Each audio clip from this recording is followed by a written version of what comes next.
Mbi 50 persona humbën jetën në Nigeri pas përmbysjes së një varke të mbigarkuar që transportonte bujq dhe punëtor. Tragjedia rëndohet pasi pjesa më e madhe e viktimave ishin fëmijë që punonin bashkë me prindrit në bujqësi.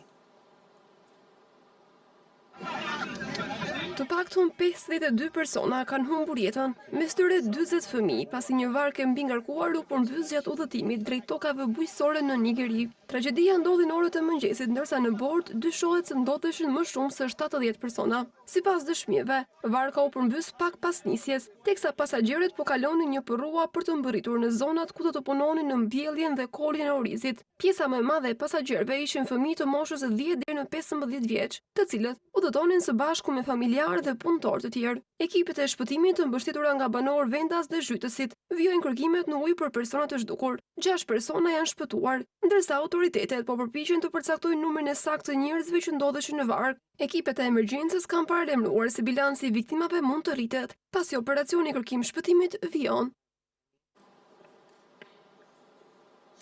Japonia ka ekzekutuar personin që i vuri flakën një salloni Lora Shfati, duke vrarë 5 persona në vitin 2009. Është në fakt dënimi i parë me vdekje në më shumë se një vit që vendi ka miratuar dhe i pari në udhëheqjen e Sanae Takaichit, kryeministres së parë grua në vend. Sunao Takami, 58 vjeç, e spërkati me benzinë sallonin Casino Pachinko pranë shtëpisë së tij në Osaka dhe i vuri flakën, duke lënë viktima 4 klientë dhe një punonjës. Një juri prej 6 anëtarësh në një panel prej 3 gjyqtarësh hodhën poshtë argumentin e mbrojtjes se Takami i vuante nga probleme mendore në kohën e krimit dhe e dënuan atë me varje në vitin 2011.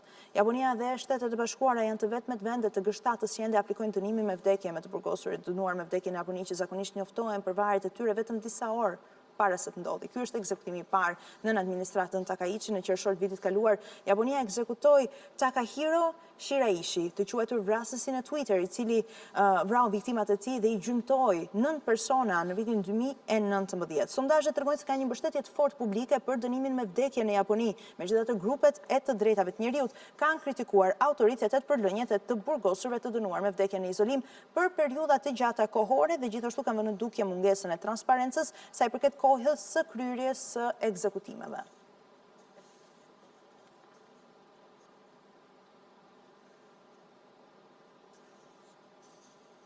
Dy aktivistë të Hong Kongut që organizuan tubime vjetore për të përkujtuar shtypjen e veprimeve të dhunshme në sheshin Tiananmen të vitin 1989 janë shpallur fajtor për nxitje të tjerëve për të përmbysur pushtetin shtetëror sipas ligjit kontrovers të sigurisë kombëtare.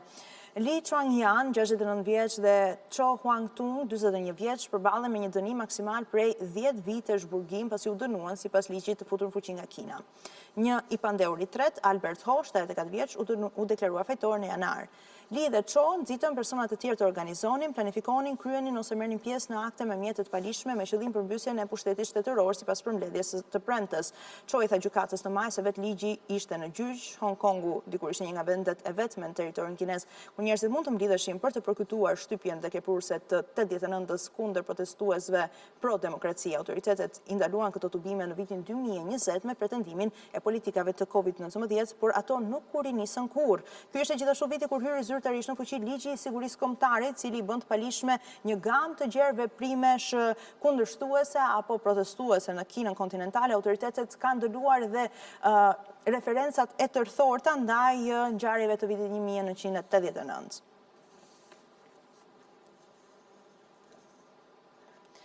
Në Bali do të shohim disa zhvillime të fundit ku një turist zvicerian është dënuar me një vit burg për fyerje të një eventi të shenjtë fetar në ishullin turistik në Indonezi. Në një video që tashmë është fshirë nga rrjetet sociale, 26 vjeçari nga Luziani, Andrin Zgragen, e kishte filmuar veten e tij duke ecur drejt një plazhi të zbrazët gjatë festës hindu të njepit, duke përshkruar skenën si totalisht të çmendur. Ai u arrestua në mars pasi videoja shkaktoi zemërim të gjerë mes banorëve të Balit në media sociale. Njepi, e njohur si dita e heshtjes, është një festë vjetore gjatë së cilës ishulli turistik zakonisht i zhurmshëm qetësohet plotësisht, të gjithë qytetarët bashkë me turistët që ndrojnë në shtëpi për një kohë të përcaktuar. Në këtë vit 2026 rezultoi në muajin mars. Gjithashtu bëhen pazaret ditë më para që të mos ketë asnjë një lloj aktiviteti në rrugë, që të ketë një qetësi përpara dhe sezonit shumë të vrullshëm turistik në ishull. Në Njepi, aeroporti i ishullit mbyllet, qasja në internet ndërpritet, eventet argëtuese kufizohen, madje edhe përdorimi energjetik energjisë elektrike dekurajohet ndonjëherë. Banorët furnizohen me ushqime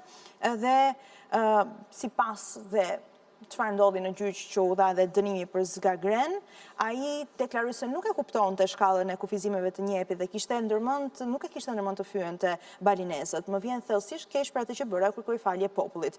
Turistët janë ndaluar ose deportuar më parë për shkelje të kufizimeve të ditës së heshtjes. Bali ka parë një rimëkëmbje të numrit të turistëve pas situatës që erdhi si pasojë e pandemisë me një numër të reduktuar turistësh. Vitin e kaluar i priti një rekord për 7 milion turistësh ndërkombëtar që ka shkaktuar në fakt një zemërim mes banorëve pikërisht për numrin e lartë të personave që vizitojnë edhe një shullinë në Indonezi.